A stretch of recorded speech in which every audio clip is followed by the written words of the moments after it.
Hello मेरे magical manifesters, welcome back to your channel. आज मैं आपके साथ एक बहुत ही पावरफुल प्रोसेस शेयर करने वाली हूँ, जिससे माइंड को यकीन दिलाना बहुत ज़्यादा इजी हो जाता है। और इस प्रोसेस का यूज़ करके आप अपनी किसी भी डिज़ायर को बहुत ही easily and effortlessly you attract कर सकते हो। और मैं ये भी बोलना चाहूँगी कि जो लोग इस जर्नी में नए नए आए हैं, चीज़ों को मैनिफेस्ट करना सीख रहे हैं, तो ये प्रोसेस बहुत ही कमाल साबित हो सकता है उनके लिए। आज मैं आपको बताऊंगी कि किस तरह से आप पेन एंड पेपर का यूज करके अपने माइंड को, अपनी लाइफ को रिप्रोग्राम कर सकते हो।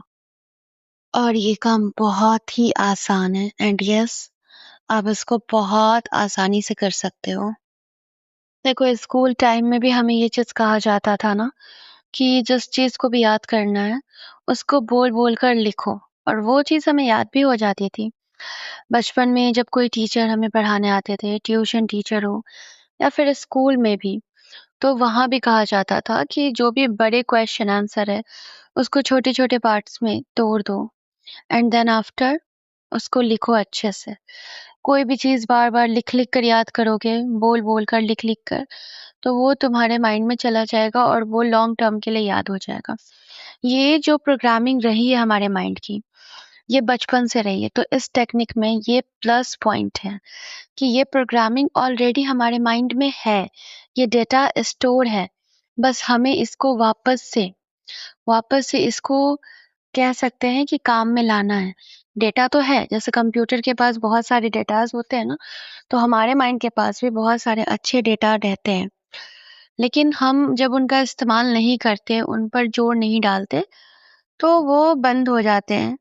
तो आज हम इसको वापस से स्टार्ट करेंगे। उसने कभी सोचा है कि ऐसा कहा क्यों जाता था हमें बचपन में?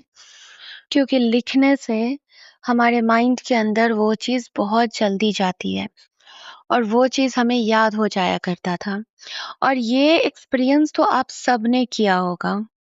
और वो चीज़ आपके माइंड के लिए बहुत ही ज़्यादा फ़ैमिलियर हो जाती थी और आपका माइंड वैसे ही फिर काम करने लगता था। इसी तरीके से मैं आप सभी को सजेस्ट करती हूँ आज से कि आप सभी अपने विश को लिखना स्टार्ट करो।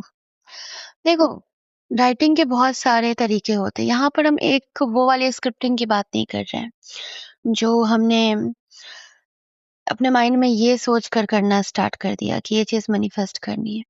मैं आप लोगों को बहुत सारे तरीके बता रही हूँ आज। बहुत तरीके से हम लिखेंगे, जैसे कि खेल-खेल में लिखना या फिर एक होमवर्क की तरह लिखना। तो आपको ना होमवर्क की तरह नहीं लिखना है, आपको खेल-खेल में लिखना है। ऐसे होता है ना कि जो लोग स्क्रिप्टिंग जो लोग मुझसे बनवाते हैं, लेते हैं, तो मैं उनको भी यही सजेस्ट करती हूँ कि इसको एज़ अ होमवर्क मत करना, एज़ अ टास्क मत करना।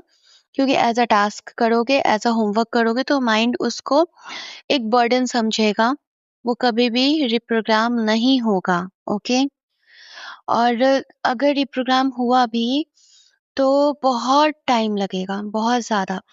तो जब हम इस चीज़ को खेल-खेल में करते हैं ना, तो बहुत अमेज़िंगली हम उस चीज़ को अपने लाइफ़ में अट्रैक्ट कर सकते हैं, ठीक है? बहुत जल्दी हम उस असम्पशन में खुद को ले जा सकते हैं, ठीक है? तो अभी देखो करना क्या है, मैं आप लोगों को एक टास्क समझो, टास्क दे रही हूँ। आपको ना कोई भी एक छोटी-सी चीज़ लिखनी है, जो आप अपने लाइफ़ में वो बहुत बड़ा रोल प्ले नहीं कर रही होगी। आप उसको सिंपल लॉ को टेस्ट करने के लिए आप उसको अप्लाई करोगे कि ये जो चीज़ है, ये आप इसलिए कर रहे हो क्योंकि आप लॉ को टेस्ट करना चाहते हो। यूनिवर्स के लिए कोई भी चीज़ छोटी और बड़ी नहीं हो सकती है, बट यस आपके माइंड के लिए हो सकती है। तो माइंड को रिप्रोग्राम करवाना बहुत ज़रूरी है, बहुत ही ज़्यादा। तो आप क्या करोगे कि आज आप किसी भी छोटी-सी इच्छा के लिए लिखोगे, जैसे कि चॉकलेट मिला, आपने 1 कप कॉफ़ी आपको ऑफ़र की गई, किसी रैंडम पर्सन का फ़ोन आ गया, जो कोई फ्रेंड हो सकते हैं, किसी फैमिली मेंबर का, जिनके साथ आपकी बहुत ज़्यादा नेगेटिविटी वाली वाइब ना हो, ठीक है? एनर्जी ना हो। इससे क्या होगा कि जब ये चीज़ आप अपने लाइफ में मैनिफेस्ट कर लोगे तो माइंड को सिग्नल जाएगा कि अगर मैं इतनी छोटी भी कर सकती हूँ तो बड़ी भी कर सकती हूँ। और ये प्रैक्टिस आपको एवरीडे करना है। रोज अपनी नई विश चुनो, लिखो, ठीक है? ये आपको खेल-खेल में करना है। इसको आपको मैं 2 तरीके से बता रही हूँ। एक बिगिनर के लिए जो अभी-अभी आए हैं, जिनके लिए कुछ भी मैनिफेस्ट कर पाना बहुत डिफ़िकल्ट हो जाता है, वो यहाँ से स्टार्ट करेंगे। बट एक वो लोग जो प्रो हो चुके हैं, जो एडवांस लेवल पे हैं, जिन्होंने बहुत सारी चीज़ें अपने लाइफ में ट्रैक्ट पहले भी की है और अभी वो किसी डिज़ायर पे लगे हुए हैं, तो वो क्या करेंगे? वो अब से अपने डिज़ायर के लिए एक टाइम निकालेंगे और अपने डायरी, जर्नल जिसमें भी आप लिखते हैं उसको निकालोगे और लिखना स्टार्ट करोगे। और लिखते टाइम आपको ये नहीं देखना है यार कितने बार लिखना है, नहीं। आपको 30 डेज़ तक बस अपने लिए टाइम फिक्स करो कि मुझे 30 मिनट्स तक 30 डेज़ एवरीडे लिखना है, ठीक है? ये मेथड उन लोगों के लिए भी हेल्पफुल होगा जो लोग अपने डिज़ायर से बहुत ज़्यादा अटैच्ड हो चुके हैं। और अब वो डिज़ायर उनका सर दर्द बन गई है। वो छोड़ भी नहीं पा रहे हैं और उस चीज़ को मैनिफेस्ट भी नहीं कर पा रहे। तो जब आप लिखोगे तो आपके ब्रेन में नए न्यूरॉन्स बनेंगे। देखो, लिखने में क्या माइंडसेट है आपका ये बहुत मैटर करता है, बहुत ज़्यादा। आप किस माइंडसेट के साथ लिख रहे हो? तो लिखने से पहले ये मेरा एक बोनस टिप है सबके लिए कि मेडिटेशन ज़रूर करना और भूल जाना सब कुछ कि अभी 3D में क्या चल रहा है। अपने आप को समझना कि खुद को 4D वर्ल्ड में हो, अपने वॉर्टेक्स में हो और वहाँ पर बैठकर आप ये काम कर रहे हो।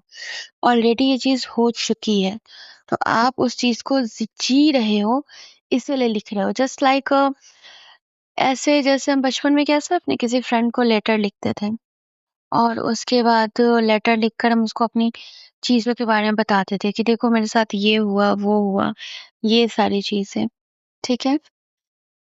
प्लस आप एक काम और कर सकते हैं, जिनको भी पहले ये लगता है कि नहीं, हम अपने डिज़ायर को लिख रहे हैं, बहुत नेगेटिविटी आ रही है। तो उससे पहले आप थोड़ी देर ये लिखो कि जो मेरे थॉट्स हैं, वही मेरी लाइफ़ को बना रहे हैं। मेरे थॉट्स ही मेरे लाइफ़ को क्रिएट करते हैं, ठीक है? इस तरह के आप 1-2 अच्छे वाले अफ़र्मेशन को ले सकते हो, उसको लिख सकते हो। इससे आपका विश्वास बनेगा। जब आपका विश्वास बनेगा, तो वो चीज़ ना आप अपने लाइफ़ में ज़्यादा जल्दी अट्रैक्ट कर पाओगे। जब आप ये भी लिख सकते हो कि जो भी मैं सोचती हूँ, वही चीज़ मेरा अनुभव बनता है, वही चीज़ मैं फ़ील करती हूँ। तो जब आप ऐसे करोगे ना, तो आपका माइंड एक अलग लेवल पर जाकर रिप्रोग्राम होगा।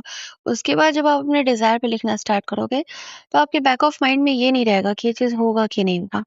आपके बैक ऑफ माइंड में क्या रहेगा कि जो मैं लिख रही हूँ, वही मेरा अनुभव बनेगा।